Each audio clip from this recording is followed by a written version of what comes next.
दोस्तों, कहानी शुरू करने से पहले मैं आप लोगों से कुछ कहना चाहती हूँ और वो ये है कि इस कहानी का नाम यानी इस नॉवल का नाम मैंने कजिन लव स्टोरी रखा था। लेकिन मैंने जब इस पूरे नॉवल को पढ़ा है तो मुझे लगा कि इस कहानी का ये जो नाम मैंने रखा था यानी कि कजिन लव स्टोरी, ये इस नॉवल के लिए बिल्कुल भी सूटेबल नहीं है। तो इस नॉवल को पूरा सुने और मुझे इस नॉवल के लिए एक अच्छा सा नाम सजेस्ट करें कि मैं इस नॉवल का क्या नाम रखूं। ये नॉवल जो है मैंने 3 भागों में डिवाइड किया था। आज इसका तीसरा भाग मैं अपलोड कर रही हूँ और कुछ ही दिन में मैं तीनों भाग एक बार में ही अपलोड करने वाली हूँ, क्योंकि मेरी बहुत सारी ऑडियंस ऐसी है जिसे एक ही बार में पूरा नॉवल पढ़ना ज़्यादा पसंद होता है। तो मैं एक ही बार में पूरा नॉवल अपलोड करूँगी। बस आप लोग कमेंट बॉक्स में मुझे इस नॉवल का एक अच्छा सा प्यारा सा नाम सजेस्ट ज़रूर करें। जो नाम मुझे सबसे ज़्यादा अच्छा लगेगा इस कहानी को लेकर, जो सूटेबल होगा, वो नाम के साथ मैं इस कहानी को पूरा अपलोड करूँगी। तो चलिए दोस्तों, अब कहानी को शुरू करते हैं। यावर के लाख कहने के बावजूद भी उजमा उनके साथ जाने के लिए तैयार नहीं हुई थी। जब यावर ने जरा सख्ती से बात की तो वो आदत के मुताबिक रोने में बिजी हो चुकी थी। यावर सख्त झुंझलाया था। मैंने ऐसा कुछ नहीं कहा उजमा जो तुम इस तरह रोने लगी हो। गुस्से को बर्दाश्त करते हुए यावर ने जहाँ तक बन पड़ा अपने लहजे को नॉर्मल रखने की कोशिश की थी। बस मुझे नहीं जाना। अपनी लाल नाक को टिश्यू से साफ करते हुए उजमा ने जिद्दी लहजे में कहा तो यावर वापस आने के बाद उसे समझाने का इरादा किए जॉब पे लौट आया था। और फिर 6 महीने के बाद जब वो जहनी तौर पर खुद को राजी कर चुका था कि उजमा वहीं अम्मा के पास रह लेगी, उजमा ने घर आए यावर के साथ चलने की फरमाइश कर डाली थी। उसकी बात पे यावर को गुस्सा तो बहुत आया था और इस बार उसने अपने गुस्से को छुपाने की ज़रूरत महसूस नहीं की थी। कुछ भी, अब तुम यहीं रहो अम्मा के साथ। अच्छा है अम्मा को तुम्हारे साथ अकेलेपन का एहसास नहीं होगा, वरना तो सूफिया भाभी के अलग होने पे अम्मा बहुत ज़्यादा उदास हो रही थीं। और यूं भी मेरा एक दोस्त अपनी फैमिली को लाना चाहता है। मैंने उसे अपने अलॉट किए हुए घर रहने के लिए देने का फैसला कर लिया है, तब तक जब तक उसे अपना क्वार्टर नहीं मिल जाता। यावर ने कहते हुए अपने सामने पड़े कप को होठों को लगाया ही था जब उसके कानों में उजमा के रोने की आवाज़ पड़ी। उजमा, यावर के लहजे में सख्ती उभर आई थी, लेकिन फिर उजमा के रोने, मुंह बनाने और चीज़ों को उठाकर पटकने का सिलसिला जो शुरू हुआ तो अम्मा ने यावर से कह दिया कि उजमा को अपने साथ ले जाओ। कैसे ले जाऊं अम्मा, वो भी इस हालत में जब उसे हर वक्त किसी के साथ की ज़रूरत है, और यूं भी जब हमारी मर्जी के मुताबिक नहीं चलना। जब मैं चाह रहा था कि इसे अपने साथ ले जाऊं तब तो ये यहाँ पर रहने पर अड़ी हुई थी, और अब मैं कह रहा हूँ यहीं रहो तो वो साथ चलने को कह रही है। सॉरी, मैं काट का उल्लू नहीं हूँ जो इसके इशारों पर चलता रहूँ। यावर ने साफ हरी झंडी दिखाई थी। उसने सुबह से कुछ नहीं खाया है यावर। ऐसी हालत में ये लापरवाहियाँ उसके और बच्चे के लिए ठीक नहीं। तुम उसे आराम से समझाओ कि डिलीवरी होने के बाद ले जाऊंगा, मान जाएगी तुम्हारी बात। अम्मा ने यावर के घुटने पर हाथ रखते हुए इत्मीनान भरे अंदाज में कहा तो यावर ने एक शिकायत भरी माँ पर डाली थी, और फिर उजमा को लाख समझाने पर भी वो उसे अपनी बात से पीछे नहीं हटा सका था, और मजबूरन उसे एक बार फिर अम्मा के कहने पर उसकी बात मानना पड़ी, और यूं वो उजमा को अपने साथ ले आया था। अच्छे होने की भी कभी कभी बहुत भारी कीमत चुकाना पड़ती है, और यही कुछ यावर के साथ हुआ था। मारिया अभी सिर्फ 2 महीने की थी जब एक दिन यावर ने अपने घर से किसी अनजान आदमी को बाहर निकलते देखा। उस दिन उसकी तबीयत ठीक नहीं थी, इसलिए वो जल्दी ही घर लौट आया था। अभी वो घर से कुछ ही दूरी पर था जब उसने तेजी से अपने घर से उस शख्स को निकलते देखा था। इससे पहले कि यावर उसे पकड़ता, वो आदमी गली में मौजूद एक पतली गली में मुड़कर न जाने कहाँ गायब हो गया था। यावर ने उसे तलाशने की बहुत कोशिश की, लेकिन वो नाकाम ठहरा और गुस्से में घर पलट आया। उसके पास घर की चाबी थी। वो दरवाजा खोलकर घर आया। यावर को बिना टाइम घर आते देखकर उजमा पहले तो संभली थी। यावर ने उसका बाजू दबोचा था। बोला, कौन था वो शख्स? यावर की आंखों और लहजों की चिंगारियां निकल रही थीं। कौन शख्स? उजमा हकलाई थी। अगले ही लम्हे यावर का हाथ उठा और उसके चेहरे पर निशान छोड़ गया था। उजमा इस थप्पड़ के लिए तैयार नहीं थी। वो लड़खड़ाती हुई जमीन पर गिरी। इससे पहले यावर आगे कोई सवाल करता, उजमा तेजी से उठी और उसके सामने बेखौफी से खड़ी हो गई। अच्छा हुआ तुम्हें फराज के बारे में पता चल गया। मैं इस चूहे बिल्ली के खेल से तंग आ गई हूँ। उसके लहजे का इत्मीनान यावर को मुंह के बल गिराने के लिए काफ़ी था। उसे उजमा से ऐसी उम्मीद नहीं थी। वो जहाँ हैरत की ज्यादती से हैरान हुआ था, वहीं उजमा फराज के बारे में बता रही थी। उस फराज के बारे में जिससे वो शादी से पहले मोहब्बत करती थी और शादी के बाद भी उसी से मोहब्बत की दावेदार थी। गरीब और यतीम होने का मतलब ये नहीं था कि मेरी माँ, तुम्हारी माँ के अच्छे अखलाक, दौलत और तुम्हारी सरकारी नौकरी के झांसे में आ जाती। मैंने अपनी माँ से कह दिया था मुझे फराज से मोहब्बत है और मुझे उसी से शादी करनी है। लेकिन हर माँ की तरह मेरी माँ को भी मेरी मोहब्बत भक्ति जज्बात के सिवा कुछ नहीं लगी थी। उसे लगा था समाज में रहने के लिए पैसा और नौकरी ही सब कुछ है। ये मोहब्बत वोहब्बत जैसी खुराफात का हम जैसों के साथ कोई लेना देना नहीं होता। लेकिन वो भूल गई थी हम जैसे भी दिल के सामने मजबूर होते हैं, और मैं भी मजबूर हूँ याबर, मुझे तुम्हारे साथ नहीं रहना। वो अपने शौहर की हैरत भरी आंखों में आंखें डाल कर कह रही थी, ये कभी नहीं होगा उजमा, अपने दिल को समझाओ, ये जिंदगी है कोई फिल्म या ड्रामा नहीं। तुम अब एक औरत नहीं बल्कि एक बच्ची की माँ भी हो। तुम्हारे गलत कदम सारी जिंदगी मेरी मासूम बेटी की जिंदगी पर असरअंदाज होगा। मैं तुम्हें सिर्फ और सिर्फ मारिया की वजह से। अभी याबर की बात पूरी भी ना हुई थी कि उजमा बोल पड़ी थी, मैंने जो कहना था कह दिया है। तुम मुझे इज्जत से नहीं जाने दोगे तो मैं भाग जाऊंगी और मैं तुम्हें जाने नहीं दूंगा। याबर भी गुस्से से कहता हुआ उजमा पर पिल पड़ा था। वो उसे मारता रहा और वो उसके हाथों पिटती रही थी और एक ही बात दोहराई जा रही थी, मैं चली जाऊंगी, तुम कुछ भी कर लो, जितना भी मार लो, मुझे तुम्हारे साथ नहीं रहना। यहाँ तक कि याबर उसे मार मार कर थक गया था, लेकिन वो मार खाते खाते नहीं थकी थी। और फिर अगली सुबह उजमा नीलो नील जिस्म के साथ याबर की इज्जत को रौंद कर चली गई थी। जिंदगी का ये रुख याबर को पागल कर गया था। अम्मा और दोनों भाई हैरत से बेड पर लेटी कुछ ही महीने की मारिया को देख रहे थे। तुम चलो हम थाने जाकर रिपोर्ट दर्ज करवाते हैं, कमाल ने भाई का बाजू खींचकर कहा था। याबर ने झटके से उसके हाथ की पकड़ से अपना बाजू छुड़ाया और अम्मा की तरफ देखा। ये आपने मेरे साथ क्या कर दिया अम्मा? दोनों भाइयों की तरह मेरा भी हक था अच्छी जिंदगी जीने का। तो फिर क्यों मेरी बार आप धोखा खा गई थी? क्यों आप अपनी दोस्त की बेटी को पहचान नहीं पाई थी? बेटे के शिकवे करने पर अम्मा तो जैसे सुन्न सी हो गई थीं। आलिया ने उनसे कितना कहा था उजमा के बजाय उसकी मामू जान का रिश्ता देख लें, लेकिन तब उन्हें गांव में रह रही अपनी बचपन की दोस्त का ख्याल आया था, जिसकी इकलौती बेटी को वो बहू नहीं बल्कि बेटी बनाकर लाई थी। और उसने क्या किया? अम्मा तो मुंह पर दुपट्टा रखकर रो पड़ी थी, तो वहीं याबर दरवाजे को ठोकर मारता हुआ कमरे से ही नहीं बल्कि घर से भी निकल गया था। और फिर कौन जानता था, गुस्से में घर से निकले याबर को मौत गले लगाने के लिए बेताब थी। बिना मंजिल का चुनाव किए वो यूं ही जा रहा था, जब अचानक ही राह में खड़े कुछ राहगीर आपस में लड़ पड़े थे। उनमें से एक के पास पिस्तौल थी, उसने अंधाधुंध गोलियां चलाई थीं और उनमें से एक गोली याबर के सर में लगी थी। याबर तो मौके पर ही दम तोड़ गया था। बाकी तीनों लोगों को अस्पताल ले जाया गया, जहां उनका डॉक्टरी इलाज कराया गया। ये वक्त अम्मा के लिए बड़ा कठिन था। जवान बेटा मिनटों में दुनिया से मुंह मोड़ गया था, वो भी उजमा के दिए जख्म का दाग लिए। कमाल और एजाज के लिए भी ये वक्त किसी कयामत से नहीं था। कयामत आकर गुजर गई थी, लेकिन अपने पीछे अपने असर छोड़ गई थी। रिफत गांव से आई थी और रो रो कर अम्मा से माफ़ी मांगती रही। तुम्हारी बेटी राजी नहीं थी तो रिफत तुम्हें नहीं करनी चाहिए थी ये शादी। मेरा बच्चा यूं भरी जबानी में इस दुनिया से न जाता। अम्मा से सक पड़ी थी। वो मेरे पास नहीं आई खदीजा, और ना ही उसने मुझसे कांटेक्ट किया। मेरा तुमसे वादा है, वो जब भी मेरे सामने आएगी मैं खुद अपने हाथों से उसकी जान ले लूँगी। लेकिन रिफत भी का इंतजार ही रहा। उजमा पलट कर नहीं आई थी। यहाँ तक कि रिफत भी इस दुनिया से कुछ महीने के बाद ही मुंह मोड़ गई थी। गम एक तरफ था तो दूसरी तरफ मारिया, जिसकी कोई भी जिम्मेदारी लेने के लिए तैयार नहीं था। सब उससे यूं भागते जैसे वो कोई अछूत हो। इतनी बेजारियत देखकर अम्मा ने खुद ही कमाल को भी अलग रहने की इजाज़त दे दी थी और खुद मारिया के साथ इस घर में रहने लगी थी। वक्त कब रुकता है कब ठहरता है, कछुए की चाल से भी चले तो दिन महीनों में और महीने साल में हावी हो गए थे।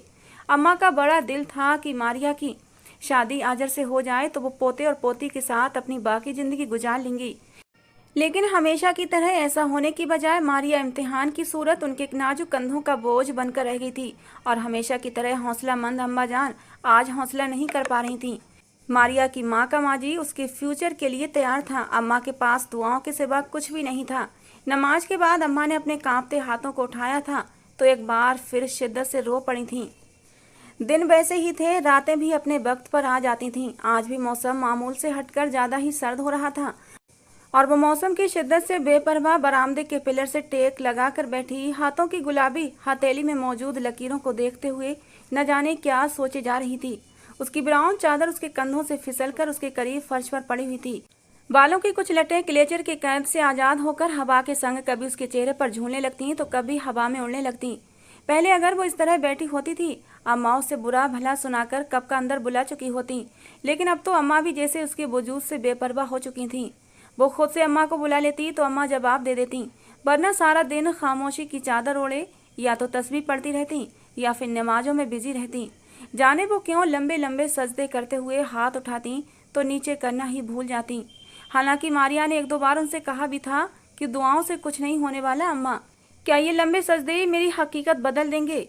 ये दुआ के लिए उठे हाथ मेरा हवाला बदल देंगे? मेरी माँ का हवाला? नहीं, कुछ भी बदलने वाला नहीं था।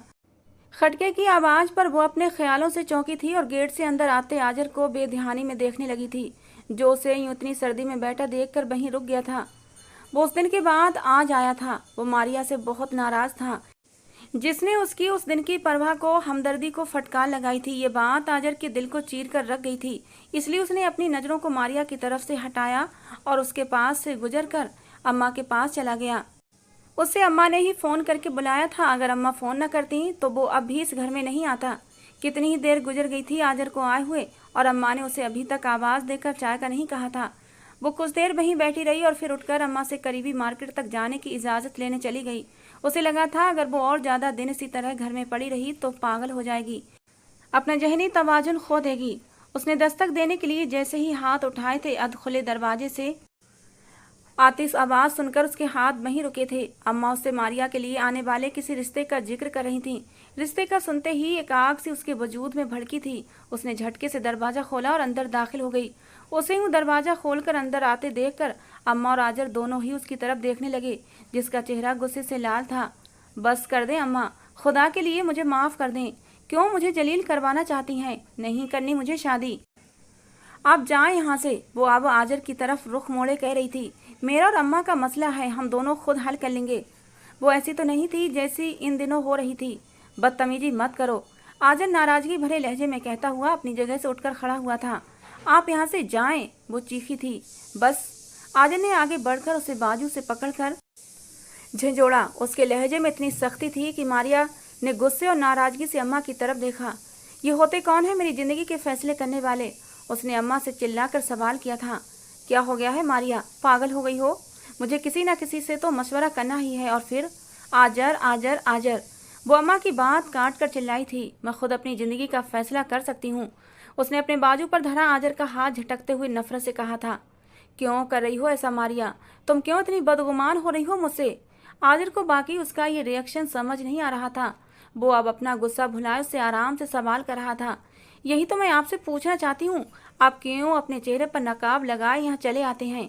आंखों में चमक लिए वो उससे सवाल कर रही थी। मारिया बस करो। अम्मा ने उसे रोकना चाहा। रुक जाएं अम्मा, मुझे भी जानने दें कौन सा नकाब लगाकर मैं इसके सामने आता हूँ। आजर ने हाथ उठाकर अम्मा को मना किया। नफरत है अम्मा, मुझे इस इंसान से नफरत है। सब मुझसे भागते हैं, नफरत करते हैं तो खुल्लम खुल्ला उसका इजहार भी करते हैं। और ये इंसान। मारिया ने हाथ उठाकर आजर की तरफ इशारा किया था। अम्मा, ये इतने भी अच्छे नहीं हैं जितना आप समझती हैं। यहाँ आकर हमदर्दी के दो बोल सुनाने वाला घर जाकर मेरा अपनी बीवी और बहनों के सामने मजाक उड़ाता है। क्या कहा था आपने हिरा से? क्या आपने मुझे चेक किया था कि मैं भी अपनी माँ के जैसी हूँ और मैं भी अपनी माँ की तरह फंस जाऊंगी आपके साथ, या नहीं? और मैं निकली भी अपनी माँ के जैसी ही। वो अब रो रही थी, बुरी तरह रो रही थी। आपके एक इशारा करने की देर थी और मैं आजर अम्मा भी उसकी बात पर हैरान हुए थे। अपनी बीबी के सामने मेरा मजाक बनाते हैं। हाँ, हूँ मैं अपनी माँ जैसी, हूँ मैं उजमा की तरह। वो अब हिचकियों से रो रही थी। आजर खामोशी से खड़ा उसे देख रहा था। उसने रोती हुई मारिया का बाजू पकड़ा और उसे अपने साथ खींचता हुआ अपने घर ले आया। अम्मा के अंदर इतनी हिम्मत नहीं थी कि वो उनके साथ जाए, इसीलिए वो गिरने के अंदाज में बेड के किनारे बैठकर रोने लगी थीं। वो जानती थीं आजर ऐसा कभी नहीं कह सकता। उन्हें अपने पोते पर खुद से कहीं ज्यादा यकीन था और उनका यकीन यूं ही नहीं था। हिरा, फिजा, शफक, वो लाउंज में खड़ा होकर पूरी तेजी से चिल्लाया था। अपने अपने कमरों में आराम से बैठी हुई हिरा, शफक और फिजा के साथ साथ सूफिया बेगम और एजाज अहमद भी अपने कमरे से बाहर आ चुके थे। मारिया ने आजर के हाथ की गिरफ्त से अपना बाजू छुड़ाना चाहा। फिजा के चेहरे पर पड़ती नागवारी उसकी धुंधलाई हुई आंखों से छुपी नहीं थी। शट अप, आजर ने उंगली उठाकर मारिया से कहा और झटके से उसके बाजू को छोड़ा। क्या हो गया है आजर, इस तरह से लेकर क्यों आए हो? हैरान होते हुए सूफिया आगे बढ़ी। आजर ने आगे बढ़कर उड़ा चेहरा लिए खड़ी हिरा के चेहरे पर एक थप्पड़ रसीद किया था। हिरा अपने चेहरे पर हाथ रखे लड़खड़ा सी गई थी। आजर, एजाज साहब आगे बढ़े थे। और आपके आजर चील की तरह फिजा की तरफ लपका था। फिजा डर कर सूफिया बेगम के पीछे जाकर छुपी थी। क्या हो गया है आजर, तुम इस 2 टके की लड़की के लिए अपनी बहन और बीबी। इससे पहले कि सूफिया बेगम अपनी बात मुकम्मल करती, आजर ने टेबल पर पड़े शीशे के गुलदान को हाथ मारकर जमीन पर गिरा दिया था।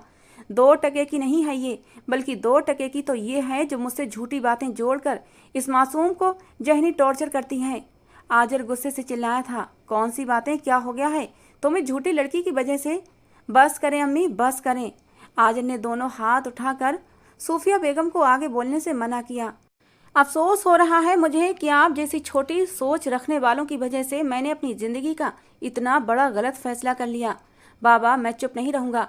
पूछे इनसे क्यों इसने मारिया को टॉर्चर किया, जहनी तौर पर उसे डिस्टर्ब किया। आजर ने रोती हुई मारिया की तरफ इशारा किया था।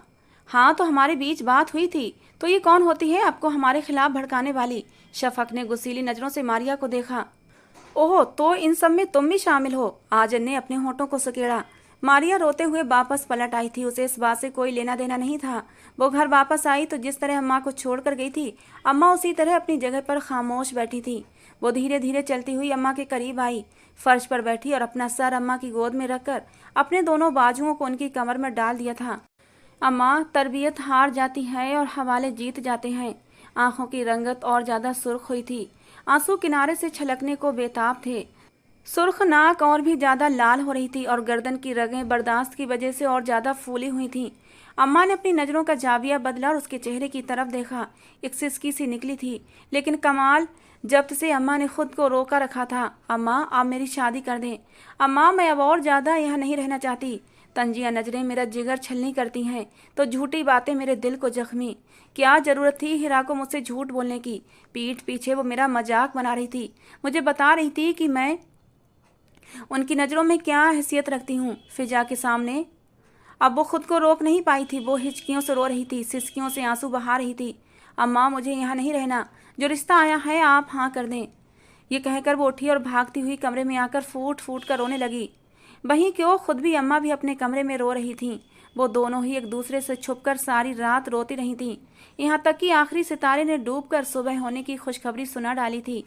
यानी उम्मीद का एक दिन, हर निकलता दिन इस बात का इशारा होता था। गहरी सिया रात कितनी भी लंबी क्यों ना हो, उसका एंड होकर रहता है, क्योंकि ये तो फितरत का कानून है। हर एक का वक्त बदलता है। गम है तो खुशी, खुशी है तो सोग। रोशनी अंधेरे के सामने बेबस होती है तो अंधेरे के बाद सब रोशन की उम्मीद होती है। और ये रोती ढलती रात उसके लिए खुशियों के दिनों को करीब लाने वाली थी। अम्मा को अभी भी अपनी दुआओं पे न जाने क्यों बहुत यकीन था, कामिल यकीन। अम्मा ने सुबह होते ही उसके आए हुए प्रपोजल को घर बुलाने का फैसला करते हुए उन्हें फ़ोन किया था। मारिया को किसी भी बात से कोई लेना देना नहीं था, सिवाय इसके कि वो इस घर से जाने वाली है। आजर को खबर हुई तो वो अम्मा से बहुत नाराज हुआ। ये आप क्या कर रही हैं अम्मा, ज्यादती मत करें उसके साथ। मेहमानों के जाने के बाद आजर अम्मा से नाराजगी से बोला था, तो वहीं पहली बार एजाज और कमाल साहब भी अम्मा के इतनी जल्दी भरे फैसले पर रंजीदा थे। बेशक वर्षों की जान पहचान है, लेकिन जान पहचान में और रिश्तेदारी में फ़र्क होता है अम्मा। हाँ, अच्छे से लड़के के बारे में छानबीन करानी चाहिए, घर बार देखना चाहिए। मैं आपके साथ चलता हूँ, सोचते समझते हैं फिर फैसला करते हैं।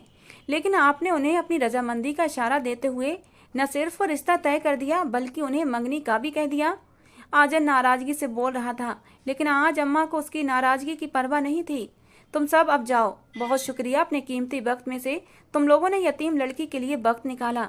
अम्मा का लहजा तंजिया नहीं, लेकिन लफ्ज।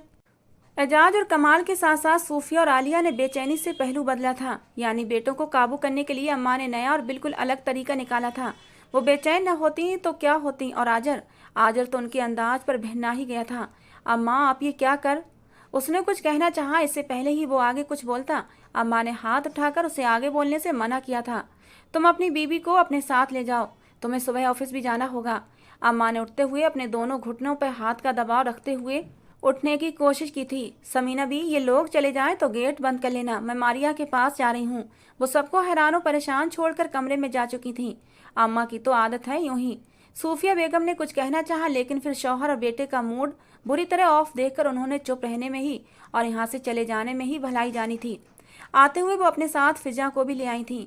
मारिया अम्मा के एक बाजू पर सर रखे और अपने एक बाजू उनकी कमर पर डाले सो रही थी। वो मारिया को कभी भी खुद से दूर नहीं करना चाहती थीं। उनका इरादा मारिया और आजिर की शादी के बाद उन दोनों को हमेशा के लिए अपने पास रखने का था, लेकिन ऐसा नहीं हो सका था। वो हार गई थीं। सूफिया की हठधर्मी और एजाज अहमद की खामोशी के सामने, कमाल की बीबी की गुलामी के सामने, आलिया की मैं के सामने रिश्तों को जोड़ने की ख्वाहिश बस ख्वाहिश ही रही थी। मारिया को खुद से दूर करना उनके लिए बेहद मुश्किल हो रहा था और उसके इस घर से चले जाने में कितने घंटे बचे थे? सिर्फ कुछ ही घंटे। मेहंदी के सादे जोड़े में बिना मेकअप के वो किसी मासूम बच्चे की मासूमियत लिए दिल में उतरी जा रही थी। अम्मा का दिल उसकी जुदाई के ख्याल से भर आया था। वो अपने बाजू से उसको हटाते हुए कमरे के बाहर चली गई थीं। उनकी दोनों बेटियां मारिया की शादी में शामिल होने के लिए आई तो थीं, लेकिन यहाँ रहने के बजाय फंक्शन के बाद एजाज के घर जा चुकी थीं। गहरी आहा हसरत में डूबी हुई थी। अम्मा धीरे से चलते हुए सोफे पर आ बैठी थीं। मारिया के लिए यही अच्छा है, तो फिर क्यों इतना दिल बेचैन है, उदास है? अम्मा ने खुद से सवाल किया और फिर ना जाने क्यों रोने लगी। आजिर अपना फ़ोन लॉन्ज में भूल गया था। वो लेने वापस आया। ऑटोमेटिक लॉक की चाबी एजाज अहमद और कमाल अहमद दोनों के घरों में थी, ताकि हो ना हो किसी भी इमरजेंसी की सूरत में काम आ जाए। आजिर ने सोचा था फ़ोन लेते ही वापस उन्हीं कदमों से घर आ जाऊंगा, लेकिन जब वो लॉन्ज में दाखिल हुआ, अम्मा को रोते हुए देखकर तीर की तरह उनकी तरफ बढ़ा था और उनके कदमों में आ बैठा। अम्मा, उसने अपना हाथ अम्मा के घुटनों पर रखा। आजिर को सामने देखकर जाने वो क्यों और भी रो पड़ी थीं। उसकी जुदाई का ख्याल मुझे निढाल कर रहा है। आजिर, वो चली जाएगी। अम्मा का यूं रोना उसको तकलीफ में डाल रहा था। चली जाएगी तो क्या हुआ, मैं तो हूं ना आपके पास। मैंने बाबा से कह दिया है, मारिया की रुखसती के बाद मैं यहाँ इस घर में शिफ्ट हो जाऊंगा, और फिर फिजा भी यही चाहती है कि हम दोनों आपके पास रहें, तो फिर आप क्यों? आजर, क्या तुमने मारिया से इसलिए शादी नहीं की कि वो उजमा की बेटी है? कई दिनों से सवाल जो फांस की सूरत अम्मा के दिल में गड़ा हुआ था, ऐसा कांटा जो उन्हें तकलीफ में डाले हुआ था, वो चाह कर भी खुद को इस सवाल के पूछने से रोक न सकी थीं। अम्मा को कमरे में न पाकर उनकी तलाश में कमरे से बाहर आती मारिया दरवाजे के बीच में रुकी हुई थी। वो अनजाने तौर पर जरा सा पीछे को हुई थी, ताकि आजर या अम्मा की नज़र उस पर पड़ न सके। ये सांस रोके बिना हरकत किए आजर का जवाब सुनना चाहती थी। वो जानती थी वो कभी अम्मा के साथ झूठ नहीं बोलेगा। क्या उसकी माँ का हवाला उसे आजर से दूर ले गया था? उसने एकदम से दरवाजे का सहारा लिया था और अपने जिस्म के हर हिस्से को कान बना महसूस किया था। वो आजर के जवाब के इंतजार में थी। अम्मा के सवाल पे आजर के चेहरे पर मजाकिया मुस्कुराहट उभरी थी और फिर अगले ही लम्हे ख़त्म भी हो गई थी। उसने अपना सर झुकाया, अपनी पलकों को झपकाया और सर उठाकर अपनी तरफ देखती अम्मा की तरफ देखा। वो यहाँ थी अम्मा। आजर ने अपने हाथ को बाएं दिल के मकाम पर रखा था। यही है और हमेशा यही रहेगी। वो मेरी ज़िंदगी में आती, इससे बढ़कर मेरी खुशकिस्मती क्या होती, लेकिन वो मेरी ज़िंदगी में नहीं तो तय है कि मैं खुशकिस्मत नहीं हूँ। उसके होंठ जरा से फैले थे। वो मोहब्बतों की तलाश में घिरी लड़की मेरी माँ और बहनों की बातों का शिकार हो जाती। इतना हौसला या ताकत नहीं थी मुझमें। उसे लेकर कहीं दूर चला जाता, चला भी जाता तो उसे वो एहतराम और इज्जत ना दिलवा पाता जो उसका हक बनती थी। वो मेरी ज़िंदगी में शामिल नहीं, तब भी हिरा ने फिजा के साथ मिलकर क्या किया? दुश्मन कमजर्फ नहीं होना चाहिए अम्मा। मेरी बहनें और माँ उसके मामले में बहुत कमजर्फ हैं। दुश्मनी को एक न एक दिन दोस्ती में बदल दिया जाता है। कमजर्फ को बदलने का कोई दिन नहीं होता अम्मा। वो हमेशा ऐसा ही रहता है, जरा से मौके की तलाश में। मैं मारिया को तकलीफ से निकालना चाहता था, उसे और ज़्यादा इस दर्द में धकेलना नहीं चाहता था। मैं जानता हूँ उसे भी यही लगता है कि मैंने। आजर रुका था। उसने अपने सर को झटका और उठकर खड़ा हो गया। मैं नहीं जानता उजमा कौन है, मैं तो ये जानता हूँ उसे आपने पाला, आपने उसकी परवरिश की। तो फिर ये तय रहा अम्मा, आपके पोते से कहीं ज़्यादा डॉक्टर समीर खुशकिस्मत ठहरा जिसे मारिया जैसी लड़की मिलेगी। ये कहकर वो मुस्कुराया था, नहीं बल्कि सिसका था। दरवाजे का सहारा लिए खड़ी मारिया वहीं फर्श पर बैठती चली गई और अम्मा तो बस उसे जागता देखती रही थी। दरवाजे के पास पहुंचकर न जाने उसके दिल में क्या ख्याल आया, वो पलटा और अपने होठों को अम्मा के माथे पर रख दिया। अम्मा, मैं रिश्तों से बहुत प्यार करता हूँ, उनके सामने बहुत कमज़ोर पड़ता हूँ। मुझे खबर थी मारिया से ज़बरदस्ती शादी करने के लिए मैं उन सबको राजी भी कर लेता, लेकिन उन दोनों के बीच फंस कर रह जाता। ना उसे तकलीफ में देख सकता था और ना ही अपने घर वालों को छोड़ सकता था। बस फिर मैंने खुद ही अपने दिल को मार डाला था। मुझे माफ़ कर देना अम्मा। मुझे पता है उसके दूर जाने के ख्याल से आप कितनी उदास हैं, लेकिन मैं हूँ जो हमेशा आपके पास रहूँगा अम्मा। कहते हुए उसने अम्मा के हाथों की पुष्ट पे बोसा दिया था तो अम्मा पिघल सी गई थी। अपनी बूढ़ी बाहों को वो आजर के गले में डाले रो पड़ी थी। बाहर अम्मा और आजर रो रहे थे और अंदर मारिया हैरान थी। काश वो अपनी जात से इस हवाले को हमेशा के लिए दूर कर सकती। काश उसके बस में होता तो वो उजमा की कोख से पैदा न होती। कितने काश उसके आसपास सर उठाए खड़े थे और वो सर झुकाए बस रोती जा रही थी। उसे आजर से पागलों की तरह इश्क तो नहीं था, लेकिन मोहब्बत की लौ उसके दिल में रोशन थी और उस लौ को उसके माजी की गंदी हवाएं बुझाने की बजाय बनने की कोशिश करती रही थी, लेकिन उसे बुझा नहीं पाई थी। फिर उसी लौ हल्की रोशनी के जलते दियों के साथ उसने अहमद हाउस को छोड़ दिया था और डॉक्टर समी के साथ रुखसत होकर शहर से दूर गांव में आ गई थी, जहां एक नया जहान उसके इंतजार में था। नए लोग, नई जिंदगी, नए रिश्ते, सब कुछ नया था। थकावट से उसकी आंखें बंद हो रही थीं और सर तो दर्द से फटा जा रहा था। उसने एक बार भी ना तो अपने सजे वजूद की तरफ देखा था और ना ही उसने ये जानने की कोशिश की थी कि उसकी शादी किस शख्स से की जा रही है। वो बुरी तरह अपने सर को दबाती अपने ख्यालों में इतनी गुम थी कि पास आकर बैठते हुए समी की मौजूदगी को महसूस नहीं कर पाई थी। हेलो। समी ने उसकी नज़रों के ठीक सामने चुटकी बजाई तो मारिया बुरी तरह अम्मा के ख्यालों से बाहर निकली और अपने करीब बैठे समी को देखकर उछली पड़ी थी और अब उसे हैरत से आंखें खोलकर देख रही थी। उसे याद आया कि वो समी से आजर की शादी पर मिल चुकी है और उसे अपना वो झुंझलाया हुआ रवैया भी याद आ चुका था। आहा। समी ने अपने सीने पर हाथ रखते हुए मारिया की तरफ देखा। मारिया ने ना समझी से उसके अंदाज को देखा। कितनी ख्वाहिश थी मेरी कि दुल्हन घूंघट निकाल कर बैठी होगी, मेरे देखने पर शर्माएगी, लजाएगी, मगर मेरी दुल्हन तो। समी ने कहते हुए मारिया की आंखों में देखा और इससे पहले वो बात को आगे बढ़ाता मारिया ने रोना शुरू कर दिया। नटखट शरारती सा डॉक्टर समी मारिया को रोते देखकर अपनी सारी शरारत भूलकर घबरा गया था। इसमें रोने वाली कौन सी बात है? अच्छा बाबा सॉरी। उसने दोनों हाथ उठाकर जैसे सीज फायर किया था, लेकिन रोने में कमी की बजाय ज्यादती होती जा रही थी। कुछ तो बताओ यार, हुआ क्या है?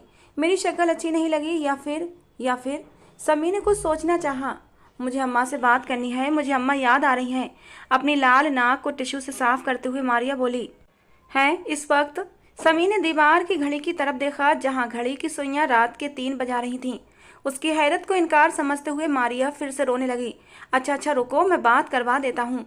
इसमें रोने वाली कौन सी बात है? समी ने जल्दी से साइड टेबल पर पड़ा फोन उठाकर अम्मा का फोन मिलाया और फोन मारिया की तरफ बढ़ा दिया। उसने समी को उलझे हुए अंदाज में देखा और फोन पर अम्मा से बात करने लगी। ये कौन सा वक्त है फोन करने का? मारिया तुम कब बड़ी होगी? अम्मा ने। मारिया की आवाज़ सुनते ही उसे घुड़का था। मुझे आपकी बहुत याद आ रही थी अम्मा। मारिया मिनमिनाई थी। हाँ तो कल वलीमे पे आऊँगी तो तुम्हें लेकर जाऊँगी ना? अम्मा ने जैसे उसे तसल्ली दी थी। अम्मा कल मुझे लेने आएंगी, मैंने फिर नहीं आना यहाँ।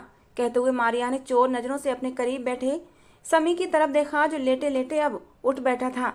अम्मा से बात करने के बाद मारिया ने फ़ोन बंद कर दिया तो साथ ही समी ने उसका हाथ थामकर जरा सा झटका देकर उसे खुद के करीब किया था। और मैं तुम्हें यहाँ से अब कहीं नहीं जाने दूंगा, मोहब्बत भरी सरगोशी में कहते हुए समी ने उसका हाथ अपने दिल पे रखा। मारिया के कान की लबें तक लाल पड़ गई थीं। उसे ये शर्माता देखकर समी बेखुद सा होकर उसके करीब आया और उसे अपनी मेहरबान बाहों में भर लिया था। पहले तो मारिया कसमस आई और फिर समी की बात पर खिलखिलाकर हंस पड़ी थी और फिर समी से चाय का कहकर अपने सरदर्द का बताया तो वो फौरन ही उसके लिए चाय और टेबलेट ले आया था। कहने लगा, वैसे तो मैं पहले ही अपनी फैमिली में खासा मशहूर हो चुका हूँ, अब तुम बीबी का गुलाम, टैग भी लगवा देना। समी ने हंसते हुए उसकी नाक लाल को खींचते हुए कहा। मारिया ने सवालिया नज़रों से उसकी तरफ देखा और फिर से उसकी आंखों में मोहब्बतों के जहां देखते ही अपनी नज़रों को झुका लिया था, जहां समी का कहा एकदम से उसके होठों पर बिखरने वाली मुस्कुराहट भी बेख्तियार थी। वो इस तरह बात कर रहे थे जैसे शुरू से ही एक दूसरे को जानते हों। जानने के लिए सदियां तो जरूरी नहीं होती, कुछ लम्हे ही काफ़ी होते हैं। और आजर की शादी में मिलने वाले वो कुछ लम्हे जब समी उसे बुलाने आया था, उसके लिए ढेरों खुशियां लेकर आए थे। वही खुशियां जिसकी अम्मा को उसके लिए तलाश थी। पहली नज़र की मोहब्बत पर यकीन नहीं रखता था मैं, लेकिन तुम्हें देखते ही दिल मियाँ तो, समी उसे बता रहा था।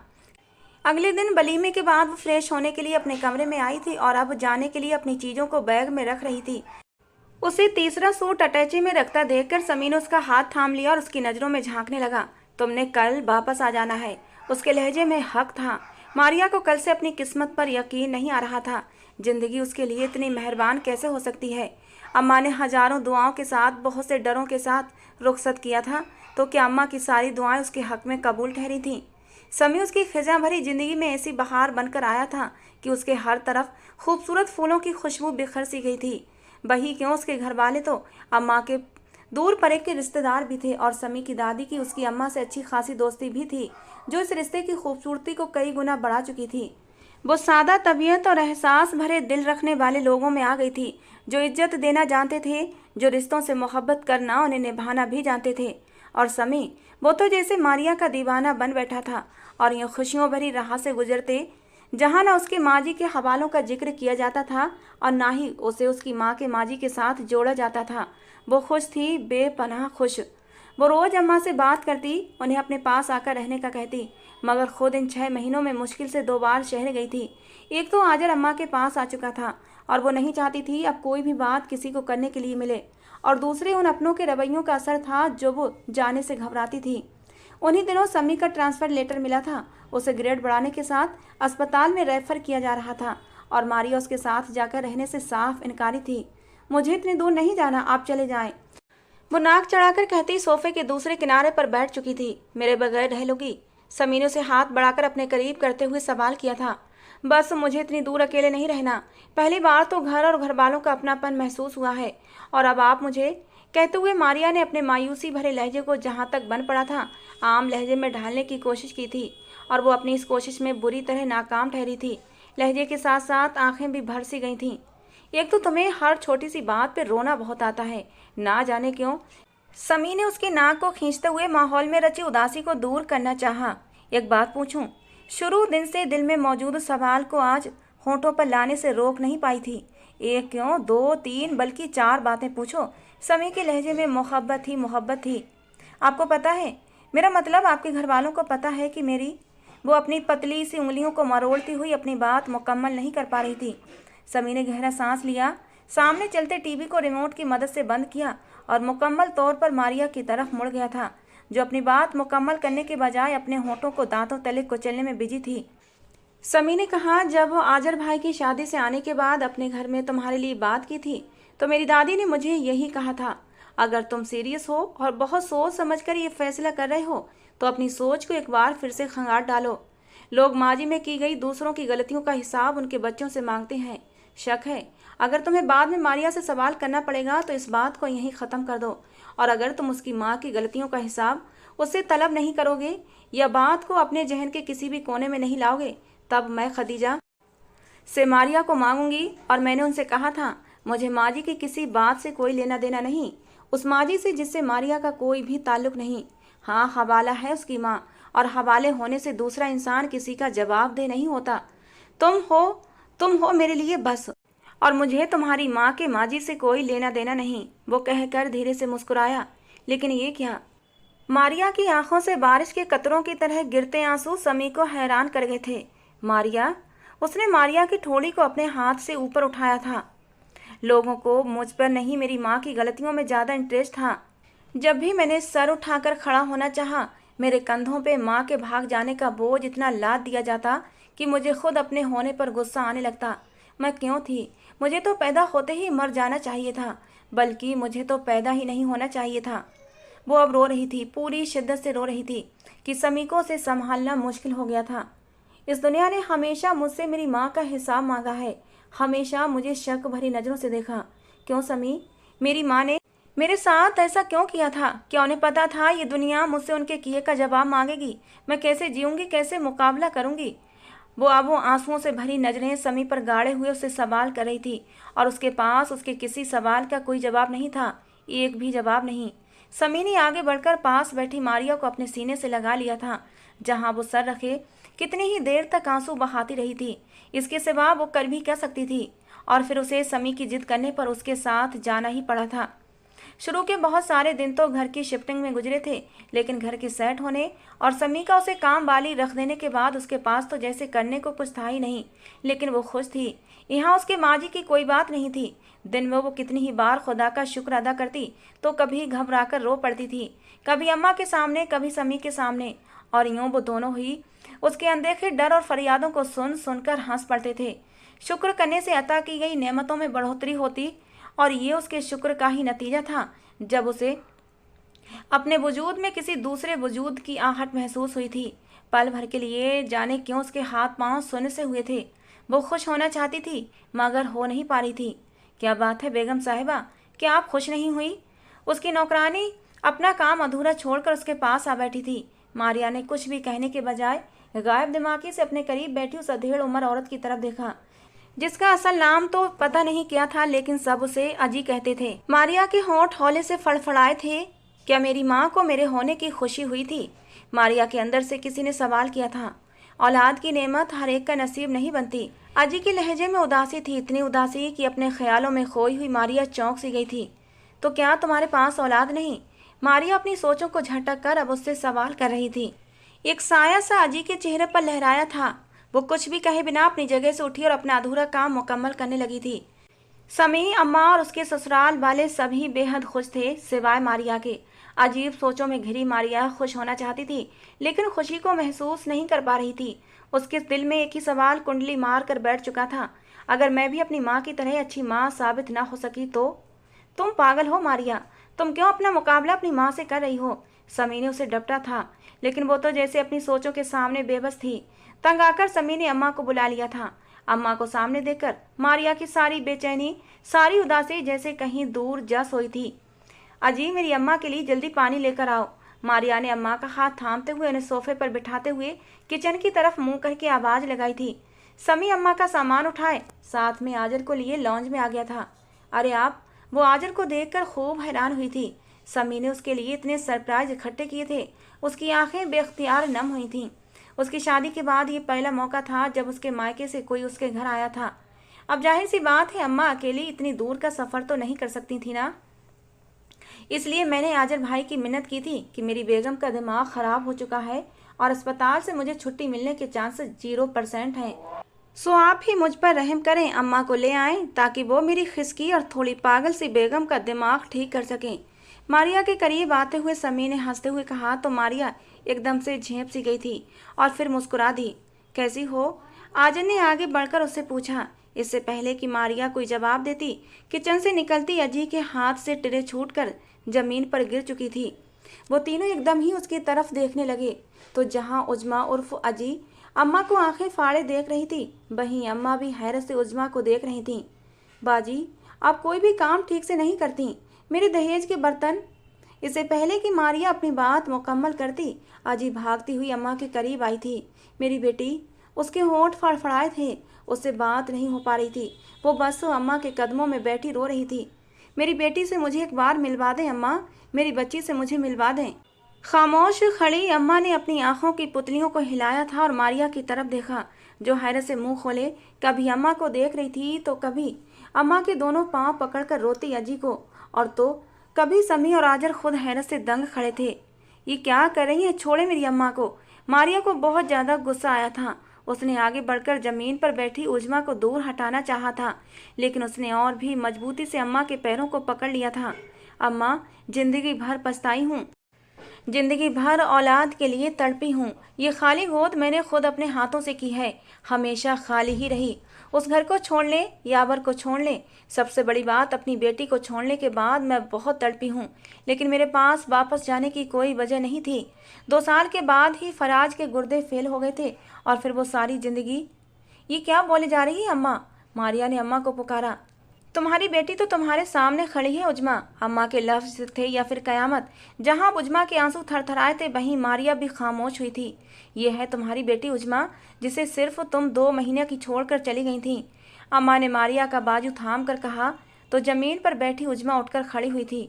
और तुम्हें बहुत शौक था ना इस औरत को देखने का जो तुम्हारी माँ थी?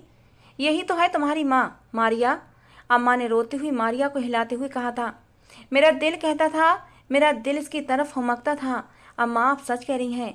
क्या यही मेरी मारिया है? मारिया बेटी, लेकिन मैंने और यावर ने तो इसका नाम जैनब रखा था, आपने बाद में नाम भी दिया। उजमा कहते हुए बेकरारी से मारिया की तरफ बढ़ी थी। ज्यों ही उसके हाथ मारिया के चेहरे के करीब आए थे, मारिया ने नफरत से उजमा के हाथों को झटक दिया था। मुझे हाथ भी मत लगाना, मेरी माँ बस मेरी अम्मा है, मेरे घर से निकल जाओ, मारिया नफरत भरे लहजे में कहते हुए चिल्लाई थी। ऐसा ना कहो बेटी, मैं अपनी नापाक जबान से मुझे बेटी मत कहो। माँ का लफ्ज तुम जैसी औरतों के लिए नहीं होता, जो अपनी ख्वाहिशों की इतनी गुलाम होती हैं कि अपनी कोख से पैदा की गई औलाद को फेंक कर चली जाती हैं। मैं तुम्हें कभी माफ़ नहीं करूंगी, क्योंकि मैंने वो सब सहा है जो मेरा हक नहीं था। भागी हुई औरत की बेटी कहलवाना कितना मुश्किल है, ये कोई मुझसे पूछे। वो अब ऊंचा ऊंचा रो रही थी। समी ने आगे बढ़कर रोती हुई मारिया को अपने साथ लगाया और उजमा बेगम को वहां से जाने के लिए कहा। मैं मानती हूँ मैंने गलती की है, मैंने गुनाह किया है, मुझे ऐसा नहीं करना चाहिए था, लेकिन एक बार मेरी तड़पती ममता को सुकून दे दो, एक बार मुझे खुद को गले लगाने दो। उजमा ने उसके सामने हाथ जोड़े थे। चली जाएं, आप चली जाएं, मारिया चिल्लाती हुई बोली और फिर अगले ही लम्हे होश से बेगाना होकर समी के बाजुओं में झूल गई थी। कुछ महीने के बाद उसके कदम तंग और अंधेरी गलियों से होते हुए लकड़ी के टूटे दरवाजे के सामने आकर रुके थे। उसने पलटकर अपने पीछे आते शख्स की तरफ देखा, जिसने रुकते हुए उसे अंदर जाने का इशारा किया था। शुक्र भरी निगाहें नम हुई थीं और अब वो पलटकर अपने साथ खड़ी औरत की तरफ देखने लगी थी। यही है, उसने रंग उड़े टूटे हुए दरवाजे की तरफ इशारा किया तो वो हाँ में मुस्कुराकर हौले से दस्तक देकर अंदर दाखिल हो चुकी थी। छोटे से सहन के उस पार सिर्फ एक ही कच्चा कमरा था, जिसे बाहर आती उजमा अपने घर में मारिया को देखकर हैरान हुई थी। सूरज की बची खुशी तपिश सहन को इस वक्त भी अच्छा खासा गरमा रही थी। मारिया ने अपने सर पर ओढ़ी चादर से अपने चेहरे पर आए पसीने को साफ किया था। आओ आओ ना, उजमा कपकपाती हुई आवाज में उसे कमरे में चलने का कहने लगी तो मारिया ने चुपचाप कदम बढ़ा दिए। उजमा जल्दी से उसके लिए एक मोढ़ा ले आई थी। आपके शौहर की मौत का सुना। मारिया ने बैठते हुए उजमा की तरफ देखा तो उसके सामने पड़ी चारपाई पे बैठ चुकी थी और अब खामोशी से सर झुकाए बैठी थी। बस आंसू थे जो उसकी आंखों से गिर रहे थे।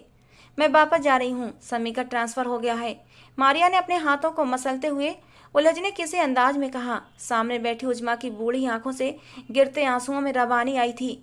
कितने ही पल खामोशी के साथ बीत गए। दुआ कीजिएगा मैं अपनी बेटी के लिए अपनी माँ जैसी माँ साबित ना हूँ, मारिया ने खड़े होते हुए भर्राए हुए लहजे में कहा था। जाने क्यों उसका लहजा भीग रहा था। पता नहीं मैं यहाँ क्यों आई हूँ, मैं आना नहीं चाहती थी, लेकिन मारिया ने कहते हुए अपनी उंगलियों को मरोड़ा था और फिर उसने अपने दाएं कंधे पर लटकते पर्स को खोला और उसमें से एक चेक निकालकर उजमा की तरफ बढ़ा दिया। मैं चाहती हूँ आप अपनी ज़िंदगी को अच्छे से जिएं। इन पैसों से आप अपने लिए एक छोटा सा घर खरीद लें और बाकी पैसों को बैंक में रखवाकर हर महीने मुनाफे से अपनी ज़िंदगी को गुजार सकती हैं। बस इसीलिए मैं आई हूँ ताकि आपको, मुझे इसकी ज़रूरत नहीं है मारिया, बस एक बार मुझे तुम्हें गले लगाना है, इससे ज़्यादा की हसरत और ज़रूरत नहीं है मुझे। उजमा ने खुशामद भरे लम्हे में उससे कहा था। लेकिन मुझे इससे ज़्यादा की ज़रूरत थी, माँ की आगोश की, माँ की मोहब्बत की। काश एक बार आप मेरे बारे में सोच लेती, लेकिन तब आपको मेरी ज़रूरत नहीं थी। आप तो अपना घर, अपना शहर, अपनी माँ सब कुछ छोड़कर यहाँ इतनी दूर आ बसी थीं। और ये किस्मत थी ना, वो खौले से मुस्कुराई थी। कितनी अजीब चीज़ है किस्मत जो मुझे यहाँ ले आई और देखें कैसे आपको मेरे घर के काम के बहाने भेज दिया था। अगर ऐसा ना होता तो क्या तब भी आपका दिल चाहता मुझसे मिलने को, उसने गुस्से के अंदाज में पूछा था। हाँ हाँ चाहता था, तब भी दिल चाहता था, लेकिन मैं कभी तुम्हारा सामना करने की हिम्मत नहीं कर पाई थी। किस मुंह से करती, किस मुंह से अम्मा के सामने तुम्हारे सामने आती, वो एकदम से कहती हुई रो पड़ी थी।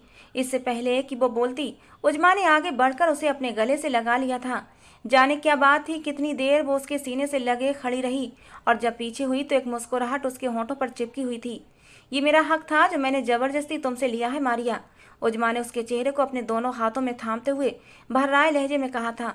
और आपने कभी अपने फर्ज को अदा नहीं किया, आपके वो कहकर मुस्कुराई थी और झुककर उनकी चारपाई पर उस चेक को रखा और दरवाजे की तरफ बढ़ी थी। हर कोई मारिया जैसा खुशकिस्मत नहीं होता जिसकी फिक्र के लिए अम्मा हो, जिसके लिए दुआएं करने वाले हाथ हों। मुझ जैसे बच्चों को लोग ताने मारते हैं, उन्हें याद दिलाते हैं कि वो किसकी कोख से पैदा हुए हैं, उस कोख से जिसमें वफा नहीं थी, मगर कोई समी भी होता है जो मोहब्बत से बिखरी हुई मारिया को समेट लेता है। उसे इतनी मोहब्बत, इतनी इज्जत देता है कि उसे अपना आप इज्जतदार लगने लगता है। और कोई आजर जैसा भी नहीं होता जो मुझे अपने घर वालों, खानदान वालों के तानों से बचाने के लिए खुद को आगे कर दे। जिंदगी फसाना नहीं थी, जिंदगी हकीकत थी, लेकिन आपने हकीकत को बदसूरत बना डाला था। आंखों से आंसू टूटकर दामन में खून लगे थे। वो पलट आई थी उस मेहरबान शख्स के पास जो उसका इंतजार कर रहा था, और घर में अम्मा और उसकी बेटी मुसफ़ा भी। पीछे रह जाने वाले के पास पछतावा था, ऐसा पछतावा जो किसी नासूर की तरह उसके जिस्म से लिपट गया था। वो उससे कितनी मोहब्बत करती थी उसका सबूत बिस्तर पर पड़ा वो चेक था जो वो उसे जाने से पहले देने आई थी। वो अपनी माँ से बेशक नफरत करती थी, लेकिन मोहब्बत भी कम नहीं करती थी। वो अपना हक तो उससे ले चुकी थी, लेकिन फर्ज। वो छोटा सा बोसीदा सीलन भरा घर उजमा के रोने की आवाज़ से गूंज रहा था, और ये रोना खुद उसने अपने हाथों से लिखा था। वो रो रही थी और फिर रोती ही चली गई। उसके पास हवाला अच्छा नहीं था, लेकिन वो अपनी माँ को बेटी का अच्छा हवाला दे आई थी। पता नहीं दूर कहीं सन्नाटा भी था तो कहीं खुशी भी थी। घर आकर मारिया ने नम होती आंखों से अपनी बेटी को उठाया और सीने से लगा लिया और पास बैठे समी के कंधे पर सर टिका दिया। समी ने मुस्कुराकर अपनी दुनिया को अपनी बाहों में समेट लिया था। रिश्ते वफादारी मांगते हैं, कुर्बानी मांगते हैं, इज्जत चाहते हैं, और उसके पास ये सब कुछ था। जिंदगी ने मुस्कुराकर मारिया की तरफ देखा और फिर अपने थाल से ढेरों खुशियां उठाकर उस पर निछावर करने को बेताब हो गई थी। मुसफ़ा मुस्कुराई थी उसे देखकर। मारिया भी खिलखिलाकर हंस पड़ी थी। उन दोनों को मुस्कुराता देखकर समय भी हंस पड़ा था। कमरे में आती अम्मा ने उन्हें यूं हंसता देखकर ढेरों दुआओं से नवाजा था, और फिर बाकी की पैकिंग करने की ताकीद करती हुई मुसफ़ा को लेकर कमरे से बाहर चली गईं। उन्हें आज रात ही शहर को छोड़कर दूसरे शहर के लिए रवाना होना था। दोस्तों, कहानी का यहाँ पर एंड होता है। कहानी आपको कैसी लगी ज़रूर बताना। कहानी पसंद आई हो तो प्लीज़ लाइक करना। इस कहानी को सूट करता हुआ एक प्यारा सा नाम मुझे कमेंट बॉक्स में ज़रूर सजेस्ट करना। अगर मुझे कोई नाम पसंद आता है तो मैं इस कहानी का वही नाम रखूँगी।